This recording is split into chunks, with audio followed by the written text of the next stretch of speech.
Hello folks, Rob Fenwick here at the Boat Warehouse showroom on Bath Road in beautiful Kingston, Ontario. And we are here with Jake Mayhew. Good to see you, Jake. How you doing? Good, good. So Jake, you know, you're out in the lake, you touch your prop on something, you got to change it out from one reason or another. You're going to share with us how to do that properly. Yeah, pretty valuable tool when you're on the water. If something happens that you need to do this. So you have to do it sometimes. Two things you're going to need. One would be an adjustable wrench. Pretty straightforward. Or you can use a floating prop wrench like this. Okay. So looks like a great big plug wrench on That's right. Big handle on her. Awesome. The next thing would be a flathead screwdriver. Okay.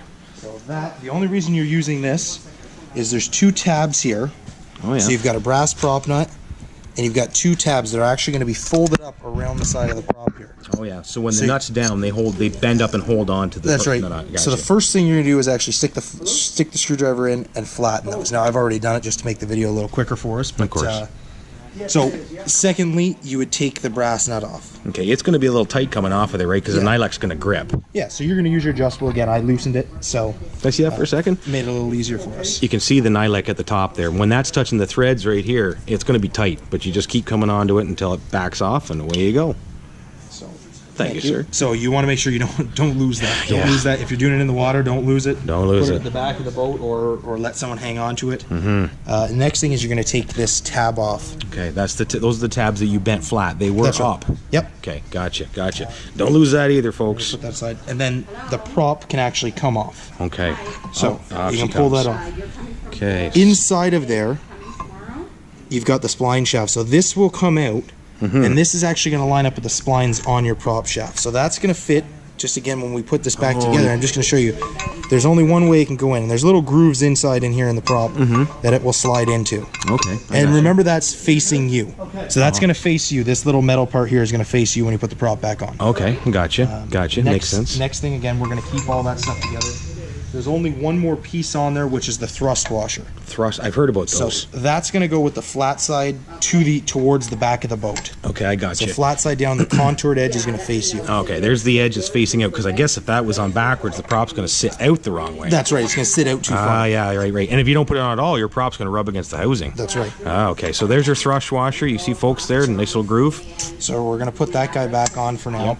Now, if the motor's tilted all the way down for some reason, like if you don't have tilt and trim, folks, or your trim's not working or whatever, don't lose that either. Yeah, that's right. You never know.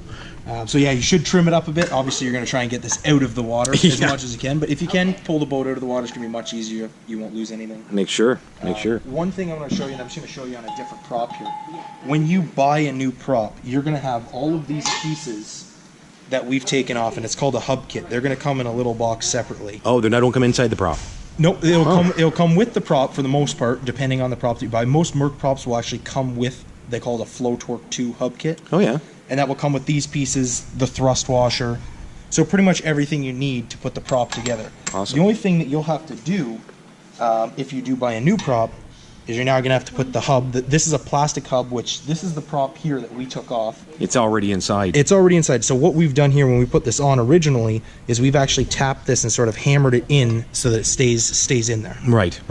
So just for demonstration purposes. So you'd have the plastic piece here, and it can only fit in really one way. Oh, okay. So it's going to pop in like that, and you'll see the splines here again. Okay, I see it there, yep. And then the front would be like this. So the only thing you'd want to do now is give it a little tap on the back of the prop and just tap it down, and you can hit it a little harder than I am, but you just want to make sure that that's sealed in there. Gotcha. Okay? Yep, because that one's a new one off the shelf for demo. That's right. Yeah. So this guy here, we're going to put this guy back on. So again, reassembling. We've got the hub in there now. We're going to put the spline piece in. Okay. So that's going to sit on the top again, facing us. Gotcha. The thrust washer is on with the contoured edge facing us, or you can think of it this way, of the flat side to the back of the boat. Makes sense. And then this is just going to slide back on. Beautiful. Sitting like that. Now, we're going to put our tab back on, and there's two little dots here. Oh, yeah, I see. That this is going to line up with. So that's just going to sit like that and sort of lock it in. Right. And then we're going to put our nut back on. Okay. And then we're going to tighten that up with our wrench. Yeah, because as soon as we hit that nylec, it's going to become wrench time. That's right. I'll hold on to her and give you a hand there. Yeah, so you can even actually, the easiest way is just to spin the prop. That's a good idea. With it. Sure. Makes it a little quicker for you. No kidding. And you do want to do it fairly snug. And when you pull out on the prop, there's going to be a little bit of play in there, but that's okay because that's what's it's supposed to do that. So it's supposed to have a little bit of movement. But you do want it snug. Okay, so it's tightening up now on that keeper plate, the tab plate, or whichever you want to describe it as. I'm sure there's an official term for it, but we're going to use the normal person's term, which is whatever. And yeah, she's getting on there good. There you go. Now she's starting to really tighten up. Nice. So the only thing left to do now is you're going to want to try. So can you see how the tab's sort of on one of the edge of the nut? It's going to be hard to fold in that way. It will be. So we either need to tighten it a little bit. So I'm going to tighten it just a hair. Just a little bit. So now we're on the flat side. Gotcha. So it's getting a true mount on the side. And then you're going to take your screwdriver and flatten them out. Now you should, if you can, use a bigger flathead. This is a pretty small one, so it's going to watch your fingers here. Because if it slips. So see how we've tightened that around the prop? Yes. So it doesn't need to be completely flat against it, but you do want it up so it can't come off for any reason. Well, I noticed that we noticed before that if your screwdriver is too fat and these tabs are bent too high, you won't get it off. You can't get underneath it. But on the other hand, we're in the same position where this screwdriver is a little bit too small. So that's right. It would almost be nice, like at this point, if you really cared about having it super tight, which is not always a huge advantage if you ever have to do it again, is to maybe just have a little pair of vice grips or something and crimp in there and pull it tight or whatever. Needle nose vice grips would be good for doing both almost. Yeah, that's right. You know? Yeah, you could use it for anything. Yeah, you could, if you had a set of those, then you could take this off with it and you could tighten that up with it. Yeah, so just an idea. But yeah, this is great. So now you're back in the water. Now, in your recommendations, you always recommend you have a spare prop. Yes. And I guess what you're saying is having a spare prop is not necessarily everything. You need to have a complete kit because you mentioned something before about spinning it. Yeah, so spinning, you can spin what's the hub, which is this, again, this plastic insert. So because I banged it in, I might have a hard time. That's all right. You didn't hit it too many times. So yeah, that plastic insert, like you say, if that's the problem, then your prop may not be chewed up. You just could have spun the center out. Yeah, because this piece is plastic and you've got an aluminum prop, if for some reason this piece here, once it's in, it can't spin, and it shouldn't spin inside the prop.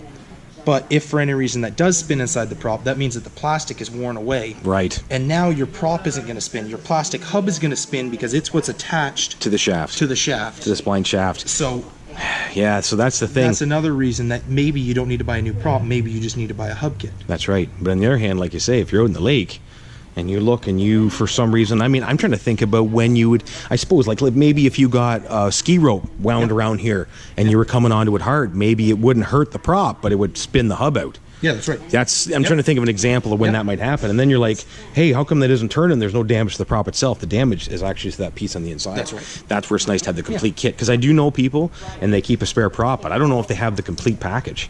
Yeah, you should try and keep a complete package just in case. Yeah, because last thing you want to do is think you're ready and not be ready. Yeah. Well, that's great. Well, like you see, folks, behind us here, lots of props at the boat warehouse on Bath Road. Props, aluminum props. Yeah, we got quite a difference between the two. I don't know. Scads a 4-blade, 3-blade, everything. So this is a 5-blade, isn't it? No, that's a 4-blade. 4-blade. So a lot of the props that we do now are a Merc Spitfire 4-blade, and they give you a lot of pop out of the water. You'll lose a little bit of top end, but you'll gain whole shot to get your boat on plane. Nice. So good for sort of all purpose. If you're going to have the family out, lots of weight in the boat, or if you're going to have people tubing, skiing, things like that you need to get up on plane quicker.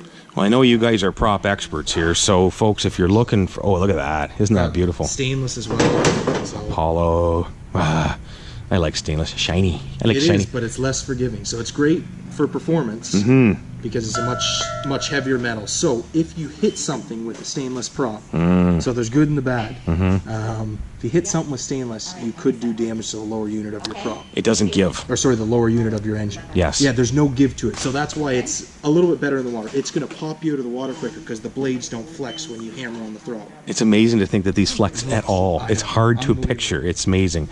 But, well, that's great. Well, Jake, thanks so much for all this information, and I'm sure people will appreciate it. Yes, thank you, Ron. Appreciate it, pal.